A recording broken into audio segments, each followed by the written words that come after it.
2 tahun lalu rumah kayak gini mah kita bantu. Kalau sekarang mah ya karena nggak punya beras tetap harus kita bantu beras. Modalnya itu kepake kan, kepake untuk kebutuhan sehari-hari. Yang akhirnya untuk melanjutkan usahanya nggak punya modal. Itu prosesnya pakai proposal atau gimana tuh, Kang?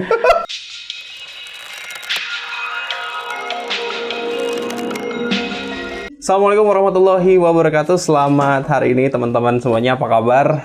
Semoga pada sehat ya. Dan walaupun sekarang masih di suasana yang ya bisa dibilang agak sedikit menegangkan untuk di kota Tasikmalaya, tapi insya Allah buat teman-teman semuanya masih sehat dan dalam keadaan yang bugar ya teman-teman ya. Dan balik lagi bareng sama Adit di sini di channelnya Kapol.id di segmen Rahasia Umum. Dan hari ini kita kedatangan seseorang yang spesial banget. Beliau bergerak di mungkin bisa dibilang di kemanusiaan ya Pak ya. Betul. Di kemanusiaan, dan ini kita boleh kenalan dulu ya. Boleh dikenalin ya Pak, untuk di hari ini ada siapa nih? Ya baik.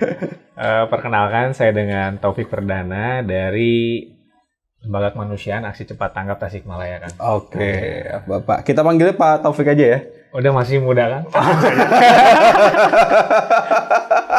Akang atau ya, lebih akrab bangga Kang. Oh, siap sama Kang Taufik untuk di hari ini di ACT Aksi Cepat Tanggap ya Kang ya.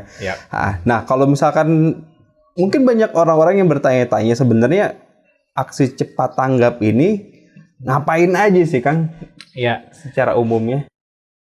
Kami bisa dibilang lembaga kemanusiaan, ada orang juga yang bilang foundation, ada yang bilang juga NGO, apapun itulah. Tapi intinya kami concern terkait dengan humanity, kemanusiaan. Jadi insya Allah juga kegiatan-kegiatan kita, agenda-agenda kita juga nggak akan jauh-jauh terkait dengan kemanusiaan, kesosialan lah Kang, kurang lebih. Jadi insya Allah mudah-mudahan keberadaan kita di Tasik khususnya minimal punya peran lah dalam menyelesaikan berbagai permasalahan sosial kemanusiaan di kota Tasikmalaya dan sekitarnya. Gitu. Berarti di Tasik udah stay berapa lama tuh kalau untuk ACT sendiri?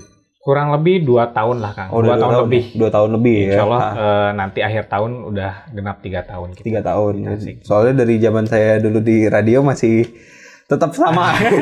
Ada juga sama tetehnya yang ada di sana, walaupun gak inframe juga nggak apa-apa ya. Nah, untuk sekarang nih kan memang fokusnya untuk dari ACT sendiri, apakah memang hanya kepada kemanusiaan atau bencana, atau ada lagi nggak sih Kang selain itu? Kalau sekarang sih Kang, memang kondisinya kita sama-sama tahu ya, pandemi ini kan udah hampir tahun kedua gitu. Terus impact dari pandemi ini kan luar biasa ya. Betul. Sosialnya kena, ekonominya kena, dan itu akhirnya juga menimbulkan berbagai permasalahan sosial kemanusiaan. Jadi bisa dibilang Kang, dalam 2 tahun terakhir ini juga kita sangat concern. Ya minimal impact dari pandemi itu tuh kita coba cari solusinya lah. Dan alhamdulillah juga tentunya kita banyak menggulirkan program yang intinya program itu mudah-mudahan menjadi solusi terhadap permasalahan-permasalahan sosial kemanusiaan akibat dari pandemi ini.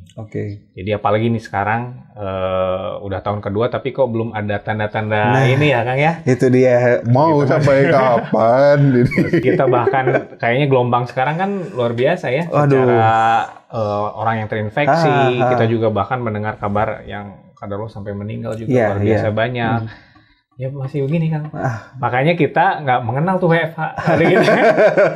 Jadi benar-benar udah lapangan aja gitu ya. Kita mungkin makanya kita juga cukup berempati ya pada saudara-saudara kita, teman-teman kita yang memang masih tetap harus beraktivitas di tengah kondisi seperti ini. Termasuk juga kita. Jadi justru kalau menurut kami di kondisi seperti sekarang yang memang secara kesulitan tuh nyata ya, depresiasi ekonomi dan lain-lain. Justru lembaga-lembaga seperti kita, lembaga kemanusiaan tuh harusnya memang ada di garis depan. Ya. Bukan berarti ikut WFH gitu. Gitu. Teman-teman ACT ini ya mohon maaf nggak ada WFH gitu. Nggak apa-apa, tapi amalnya luar biasa membantu teman-teman semuanya yang emang membutuhkan gitu ya. Tapi kalau untuk di Tasikmalaya sendiri Kang, ada nggak sih sebenarnya trouble atau mungkin masalah dari teman-teman ACT yang di lapangan gitu? Saat misalkan membagikan distribusinya ke teman-teman itu sempat terjadi nggak sih? Ada sih Kang, dinamika di lapangan tuh adalah karena sebenarnya balik lagi kita kan punya kriteria ya, calon penerima manfaat, calon penerima bantuan itu kan kita punya standar dan kriteria gitu. Iya. Dulu tuh kita agak cukup mudah menentukan kriteria kan. Di sisi lain jelas lah. Iya. Tapi memang setelah pandemi ini, memang data juga berbicara memang banyak akhirnya yang 2 tahun lalu mampu sekarang jadi nggak mampu. 2 tahun yang lalu punya pekerjaan, sekarang nggak punya pekerjaan. 2 tahun yang lalu bisa berusaha, sekarang nggak bisa berusaha gitu. Jadi memang sekarang di lapangan tuh akhirnya yang meminta bantuan dalam tanda kutip ya, atau yang butuh dibantu tuh jadi lebih banyak. Nah ini memang jadi tantangan bagi kita gitu. Teman-teman di lapangan kan tetap kita menjadi komitmen kami ya, kita akan menyampaikan bantuan kepada orang yang berhak gitu, sesuai kriteria gitu. Dinamikanya kayak gitu. Jadi secara rumah layak, tapi memang sudah 6 bulan nggak punya pekerjaan, mungkin juga beras nggak punya. Akhirnya kan kalau 2 tahun lalu rumah kayak gini mah kita bantu, kalau sekarang mah ya karena nggak punya beras tetap harus kita bantu beras. Dinamikanya kayak gitu kan. Berarti sekarang itu orang-orang yang mungkin terlihat covernya seperti yang mampu, tapi di dalamnya ternyata ya ibarat kita dalam bahasa kasarnya mungkin agak sedikit uang nggak punya. Itu terjadi Kang. Itu juga hasil teman-teman di Jakarta apalagi. Tinggal di perumahan seperti ini gitu. Tapi kaderullah di PHK sudah 6 bulan. Tabungan dia kan paling bisa nge-backup berapa bulan sih? Iya, betul. Dan sekarang dia punya aset rumah, tapi kan untuk menjual rumah di saat kayak gini juga nggak mudah. Benar. Dan itu terjadi kan. Kalau dulu mungkin ke perumahan tuh, ini bukan kategori untuk dibantu. Betul. Tapi kalau sekarang itu nyata terjadi kan. Jadi kita di lapangan seperti ya tetap objektif lah melihat setelah kita verifikasi betul ya, tetap kita bantu. Jadi memang poinnya adalah sekarang yang harus dibantu jauh lebih banyak dibanding memang sebelum pandemi yang kemarin ya. Gitu. Karena untuk gelombang sekarang kan memang satu variannya beda-beda gitu. Ada apa kemarin hipoksia segala macam itu yang bikin agak sedikit kaget juga gitu kan, ketawa tiba-tiba mokat juga bahaya gitu loh. Dan kalau untuk ACT sendiri Kang, kira-kira untuk mendapatkan bantuan dari ACT sendiri itu ada syaratnya nggak sih? Atau memang udah bebas aja nih gitu loh. Nah, kita berbicara satu contoh program misalkan operasi pangan gratis. Itu memang kita gencarkan dari awal pandemi. Jadi kita berbagi pangan lah. Karena kita menilai pangan ini kan kebutuhan basic ya. Betul. Jadi memang insya Allah kita akan gencarkan di sana. Nah macam-macam polanya Kang. Contoh kayak di Kota Tasik. Kita kerjasama juga dengan tim kalau di kelurahan tuh mungkin kayak Satgas gitu atau ada perwakilan dari dinas sosial yang ditempatkan di kelurahan. Jadi beliau-beliau inilah yang tahu si A, si B-nya yang harus dibantu. Kita kerjasama juga sama mereka sehingga secara data juga validitasnya kita sama-sama menyampaikan bantuan. Yang kedua juga kita mendapatkan informasi dari teman-teman relawan di lapangan. Di sini ada yang perlu dibantu. Tapi tetap kita sebenarnya ingin bantu semua. Tapi karena kita punya keterbatasan, akhirnya kan tetap verifikasi itu dilakukan, validasi itu dilakukan, check and recheck juga dilakukan. Yang penting kalau masuk standar kita, insya Allah kita bantu. Jadi informasi itu kan bisa dari mana saja. Betul. Kita tampung, tapi balik lagi kita kan punya tanggung jawab menyampaikan bantuan kepada yang berhak. Ya. Akhirnya proses verifikasi, cek dan lain dilakukan, tetap bisa dibantu. Jadi salurannya bisa dari mana saja. Berarti nggak kalau misalkan memang memenuhi syarat bisa mendapat bantuan gitu. Nah itu caranya gimana tuh? Apakah memang by aplikasi atau memang masuk ke websitenya ACT atau kita harus datang langsung ke ke tempatnya atau mungkin kayak base campnya ACT gitu atau gimana tuh? Kalau ACT pusat udah selangkah lebih maju. Jadi di Jakarta itu kita punya Humanity Care Line. Jadi orang nggak punya beras, tinggal telepon, hanya diverifikasi by WhatsApp, mungkin foto, itu nanti ada Humanity Bike yang anterin bantuan. Itu di Jabodetabek udah berjalan dari awal pandemi. Tapi kita di daerah belum. Tapi salurannya hanya standar sih Kang. Orang bisa telepon ke kita, orang mungkin juga bisa menginformasikan melalui relawan-relawan kita di lapangan, atau juga mungkin bisa melalui media sosial kita, banyak yang nge-DM dan lain-lain gitu. Saluran-saluran itu sih sejauh ini, dan termasuk juga dari tingkat kelurahan. Kadang mereka juga nge-WA, Pak, warga kami ada sekian-sekian gini yang isoman nih. Contoh sekarang yang isoman ada 10 kakak, mohon bisa dibantu, kita cek verifikasi, udah susah.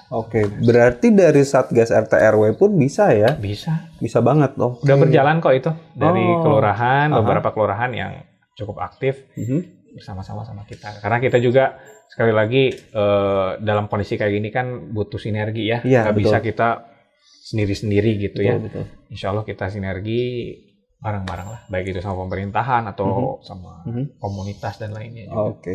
Nah kalau untuk kira-kira nih ada teman-teman yang memang pengen ikutan membantu atau mengirim bahan-bahan untuk teman-teman yang sedang isoman, itu bisa juga? Bisa. Kita juga untuk yang isoman punya program sama pemenuhan pangan. Teman-teman silakan yang kebetulan menonton ini juga yang misalkan tetangganya ada yang isoman, yang memang membutuhkan, bisa sebenarnya kalau itu udah ada sambungan teleponnya atau SMS atau WhatsApp-nya, bisa nanti kita kirim. Dan termasuk juga teman-teman atau masyarakat Tasik yang ingin mendukung program ini atau ingin menitipkan juga gitu ya. Silakan terbuka sih kalau kita, baik itu mengantarkan bantuan langsungnya ke kantor kami gitu ya, atau bahkan juga mungkin yang ingin mentransfer saja bantuannya gitu, itu bisa langsung ya. Langsung seperti itu. Waduh, luar biasa nih teman-teman. Jadi kalau memang kalian pengen coba untuk membantu atau memang butuh bantuan, sebenarnya jangan malu aja ya Kang ya. Justru kalau kami kan nih sekarang yang lagi kita gencarkan, kita punya campaign itu darurat solidaritas kan. Ya di tengah kondisi kayak gini memang dibutuhkan solidaritas yang tinggi lah. Dimunculkan kan sebenarnya culture kita tuh gotong royong dan itu memang harus dimunculkan. Makanya kalau kami sih di ACT sebenarnya mengajak sebanyak-banyaknya pihak gitu ya. Baik itu komunitas, baik itu sekolah, kampus atau bahkan juga perusahaan lain-lainnya sama-sama, karena kita menyadari ini permasalahannya luar biasa kompleks, besar, nggak bisa tuh kita sendiri. Memang akhirnya kita harus bergerak. Ya mungkin dari circle terkecilnya ya, kita memang harus memastikan tetangga kita tuh yang sedang isoman, isoman atau mungkin juga yang memang kehilangan pekerjaan, ya ayo bantu sama-sama. Betul. Jadi dibutuhkan ibaratnya berjamaah lah. Betul. Seperti itu. Jangan sampai sempat kemarin kan ada yang viral juga tuh video siapa anaknya itu pengen ke puskesmas, terus malah diejek-ejek sama tetangganya. Itu yang humanity-nya, aduh. Kalau dulu mungkin Kang, aib yang positif itu. Betul. Tapi kalau sekarang kan karena sudah sangat masif, harusnya sih udah nggak ada ya. Benar.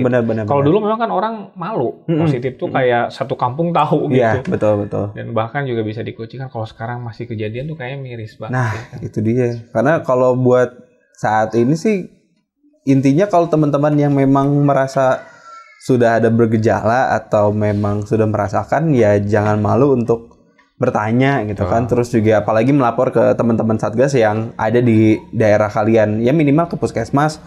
Dan kalau misalkan sudah benar-benar terkonfirmasi dan butuh bantuan, nah bisa nih ada salah satu caranya bisa bareng sama teman-teman dari ACT juga buat membantu teman-teman yang memang kekurangan pangan gitu ya Kang ya.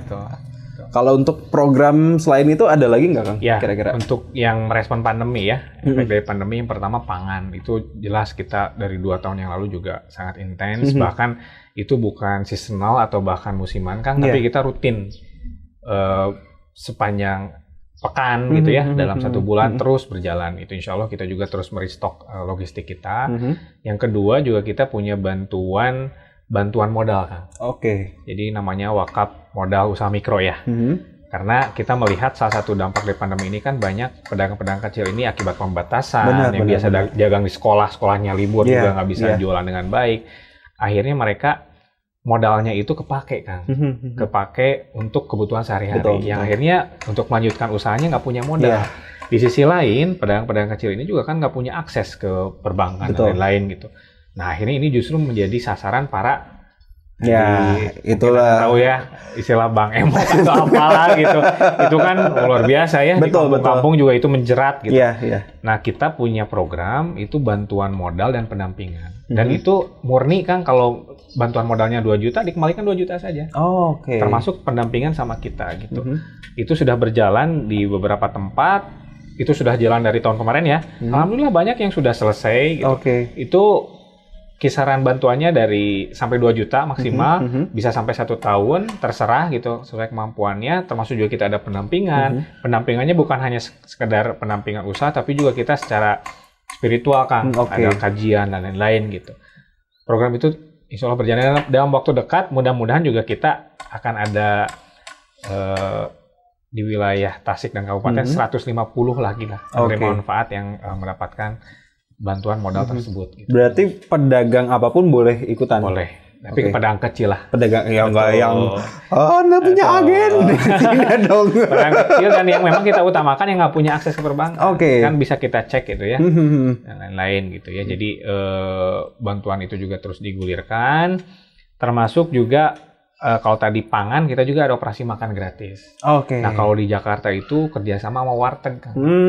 Warteg kan di kondisi pandemi ini sepi ya. Jadi kita beli makanannya sama warteg itu. Di sisi lain memberdayakan warteg, tapi dagangan yang kita beli itu bagiin ke masyarakat sekitar. Misalkan kita borong untuk 200 porsi. 200 porsi itu untuk saudara-saudara kita ojek online atau mungkin apa, dibagiin itu operasi makan gratis.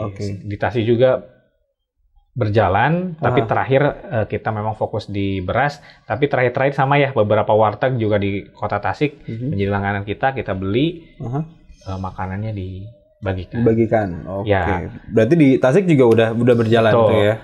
Nah itu program yang memang khusus untuk merespon pandemi ya, pangan, bantuan modal dan operasi makan. Tapi di luar itu juga program-program yang lain nggak kita hold atau nggak kita liburkan ya. Alhamdulillah juga program pembangunan rumah tidak layak huni, program pembangunan masjid gitu ya, termasuk juga pendampingan duafa yang sakit juga tetap paralel kita lakukan, termasuk nih sekarang mau kurban. Oh iya benar. Nah, ya kita kurban juga insya Allah mengikhtiarkan kurban, nah, nanti juga akan kita distribusikan hewan-hewan kurban terbaik ini juga ke saudara-saudara kita, ke desa-desa yang memang di situ nggak ada yang berkurban, atau bahkan mereka juga sangat jarang makan daging. Betul. Kita sampaikan ke sana. Berarti masih ada tuh ya untuk si program kurban itu kan.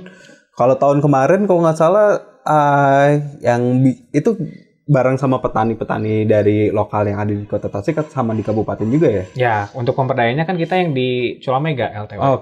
Kita punya lumbung ternak wakaf. Kurang lebih sekarang 8.000 ekor ya populasinya. Dan itu memberdayakan hampir 100 orang masyarakat di sana. Bisa mencari nafkah di lumbung ternak itulah. Pemberdayaannya berjalan. Nah, untuk kurban ini insya Allah untuk implementasi lokal itu kita insya Allah menyasar 10 lokasi ya. 10 desa kan.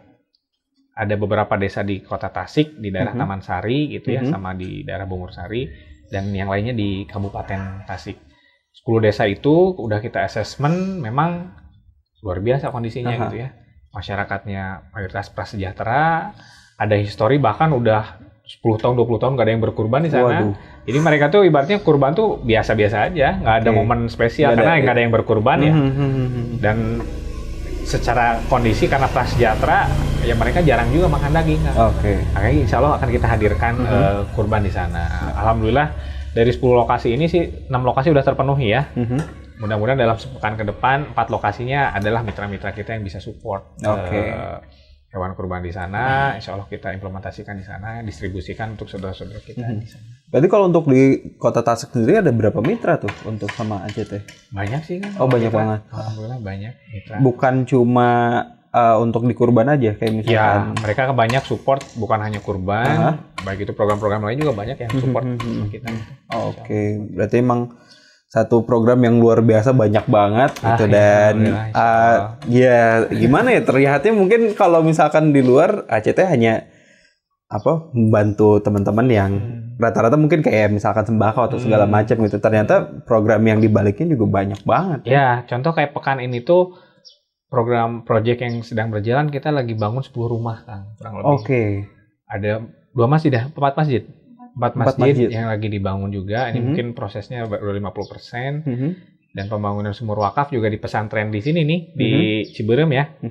Jadi kita bangun sumur sama fasilitas MCK-nya untuk pesantren juga lagi berjalan. Jadi Nah udah terus aja kan paralel gitu. Nah ini nih satu pertanyaan yang menarik juga nih Kang. Kalau misalkan ada orang yang memang butuh bantuan ya seperti pembangunan atau mungkin segala macam, itu prosesnya pakai proposal atau gimana tuh Kang? Sebenarnya nggak perlu lah, yang penting informasikan saja. Minimal didukung informasi yang lengkap, didukung juga dengan misalkan dokumentasi yang mendukung.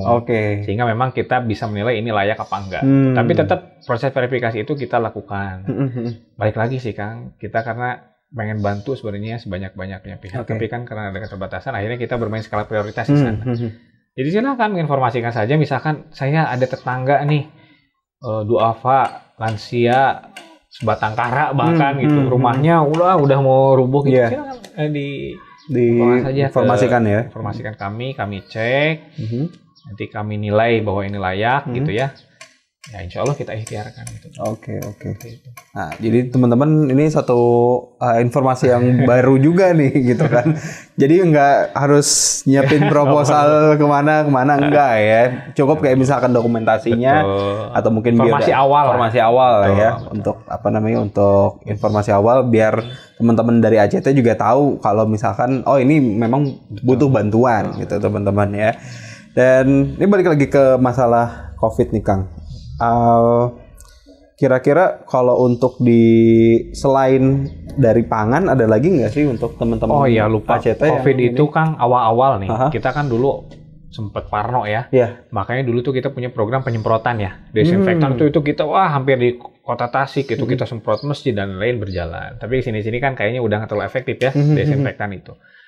Kita juga pernah distribusi APD ya ke rumah sakit juga. Insya Allah karena dulu sempat langka APD masker apalagi gitu ya. Berjalan, termasuk juga kita ada multivitamin buat nakes ya, tetap berjalan. Itu di awal-awal pandemi lah.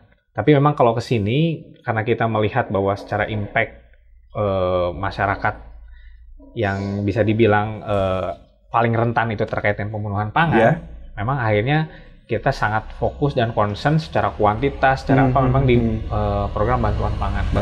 Gitu. Jadi memang teman-teman ACT punya data gitu ya bahwa jadi ini yang memang harus dibantu, ini harus ada Kang. Kita data dan kita juga punya ibaratnya social mapping tuh ada lah. Sehingga itu kan menjadi dasar kita peta sosial tuh kita punya juga gitu. Nah, ini satu hal yang luar biasa gitu kan, apalagi di saat-saat hari ini gitu kan, karena kita memang butuh banyak bantuan banget, apalagi untuk teman-teman yang sekarang yang lagi pada isoman gitu dan butuh bantuan. Nah untuk teman-teman yang memang merasa butuh bantuan itu bisa menghubungin kemana kan kira-kira? Boleh. Nah ini saya lupa nomor kontaknya. Mungkin nanti kita bisa masukin juga boleh. Di video nanti ya. Jadi intinya ini salah satu program kita juga untuk merespon PPKM darurat ya. Yang pertama kemarin kita sudah distribusikan bantuan pangan hampir 300 paket saudara-saudara kita yang di wilayah hajat ya, yang karena memang itu ditutup total, pedagang kecil, penarik beca dan lain-lain. Dan per hari kemarin juga kita dibantu sama teman-teman TNI Polri gitu ya untuk mendistribusikan ke wilayah tingkat kecamatan kelurahan. Berjalan nih pagi ini juga di Indihang sama Polsek Indihang mengirimkan bantuan ke saudara-saudara yang terdampak pandemi ini membutuhkan bantuan pangan. Nah yang terbaru kita juga insya Allah akan membantu pemenuhan pangan untuk saudara-saudara kita yang lagi isoman. Nah yang lagi isoman khusus di wilayah Kota Tasikmalaya silahkan bisa mengakses bantuan tersebut. Hanya sekedar nelpon atau WhatsApp, nanti nomornya Kak Dadang ya. Nah silahkan, yang penting kalau kami sih verifikasi hanya mungkin betul didukung saya sedang positif, hasil swabnya gitu, melampirkan KTP KK untuk kita juga bisa tahu alamatnya di mana, karena nanti kita bantuannya akan antarkan langsung ke sana gitu.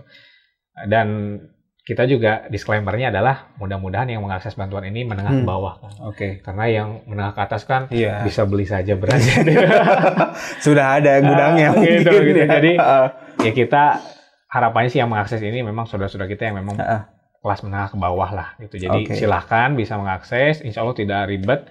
Jadi kita akan ada pengiriman bantuan itu pagi sama sore. Jadi yang laporan dari pagi sampai siang itu insya Allah sampai siangnya disampaikan sama teman-teman relawan, dianterin langsung ke rumah. Kalau yang lapornya dari siang sampai sore, mudah-mudahan bisa keantar sorenya.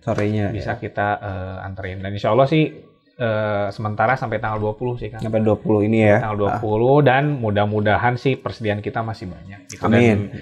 Mohon maaf kalau misalkan nanti di ujung-ujung persediaannya sudah habis ya, kita sudah kasih disclaimer. Oke. Tapi kalau buat teman-teman yang pengen nyumbang juga boleh. Boleh Jadi banget. mau menitipkan bantuannya, saya juga karena mungkin saya sibuk, kirimkan saja nanti kita sampaikan. Betul. Dan kita berharap sih Kang untuk apa ya? Jadi bukan mungkin saja tetangganya tuh nggak punya WhatsApp, tapi dia tahu nih ada tetangganya, laporin buat tetangganya. Oke. Jadi, itu nggak boleh juga nggak apa-apa ya? Laporin buat tetangganya karena mungkin tetangganya udah sepuh nggak bisa online atau mungkin apa. Melaporkan tetangganya itu juga boleh. Boleh banget, teman-teman. Jadi ya banyak jalan lah buat mendapatkan bantuan dari teman-teman yang memang membutuhkan atau ya berlebih gitu ya, yang punya berlebih. Kita bisa kita bisa ya saling membantu aja lah untuk kemanusiaan kita semua lah. Betul. Memang di kondisi sekarang kan memang kita memang butuh perasaan empati yang lebih tinggi gitu ya, kepedulian yang tinggi, solidaritas yang tinggi gitu. Ya, mudah-mudahan juga karena wasilah orang berbuat baik tuh akhirnya juga pandemi ini berakhir. Amin, gitu amin. Kan? Itu dia. Tapi kan apa nggak ada kekhawatiran dari teman-teman atau mungkin tim dari ACT yang nantinya datang ke lapangan itu ya kadang-kadang kan kita apalagi kontak dengan yang positif kan itu agak berbahaya juga. Itu udah kita pikirkan kan, insya Allah kita punya SOP juga lah bagi teman-teman relawan yang nanti mengantarkan. Yang pertama sebenarnya sempat kita mau set pakai APD lengkap ya, tapi kan mereka pakai motor ya, tiba-tiba ya ribet lah. Jadi paling nanti kita simpan saja di rumahnya. Nanti mungkin saudara kita yang lagi isoman juga hanya sekedar mengkonfirmasi bahwa ada tuh hanya buka pintu gitu ya. Ya udah kita memang nggak ada kontak langsung gitu ya. Tetap kita juga pakai masker. Sudah gitu aja sih. Bismillah sih Kang. Mudah-mudahan karena kita niat baik ya. Mudah-mudahan tetap dilakukan prokesnya. Niat baik yang mudah-mudahan Allah lindungi lah. Amin gitu, ya teman-teman. Jadi kita doain juga nih untuk teman-teman dari ACT atau mungkin tim ACT juga selalu sehat gitu kan. Terus juga jangan sampai ya niatnya membantu tapi teman yang dibantunya malah menular kan. Jangan ya teman-teman. Insyaallah tetap kita seperti itu kan. Oke. Nah itu menarik banget teman-teman. Jadi memang banyak hal yang harus kita perhatikan untuk saat ini, apalagi di kondisi pandemi COVID-19 yang masih terus berjalan sampai hampir kurang lebih sekitar 2 tahun untuk sekarang. Jadi yuk untuk teman-teman ya kita bareng-bareng nih gitu kan. Bersama kita bisa lah kalau kata teman-teman yang lain lah ya. Betul. Kita bisa, terus juga jangan sampai takut juga, terus ya jangan sampai dari rasa ketakutan kita menghilangkan rasa peduli kita. Itu kadang-kadang kan yang jadi faktor faktor orang tuh malah jadi sekarang tuh malah jadi semakin aneh gitu loh. Insya Allah kan kalau berbagi itu imun naik lah gitu. Betul.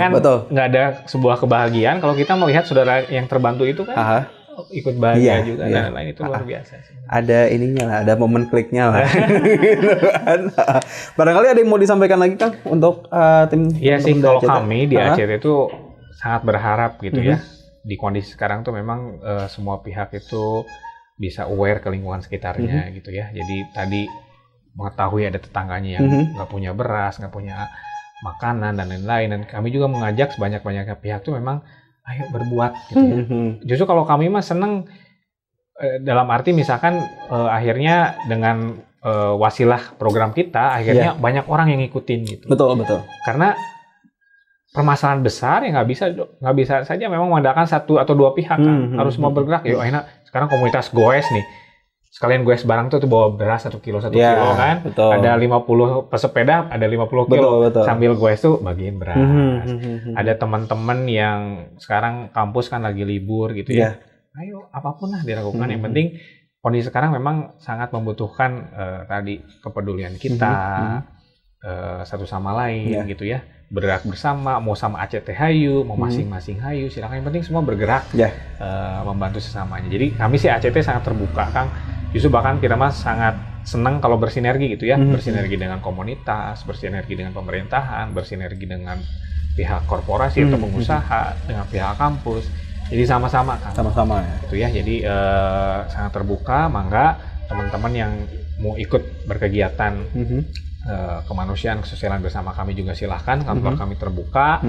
Mau ikut jadi relawan juga hayu gitu ya. Mau misalkan bikin program kegiatan sosial kemanusiaan juga bareng-bareng hayu gitu ya. Kang Taufik, terima kasih banyak udah bergabung di Rahasia Umum di channelnya Kapol.id juga. Dan buat teman-teman yang udah pada nonton juga terima kasih banyak, yang udah like, komen, dan subscribe juga. Dan jangan lupa aktifin untuk tombol notifikasinya biar tahu update-nya dari Kota Tasikmalaya atau mungkin konten-konten dari kita biar kita kesemangat juga ya.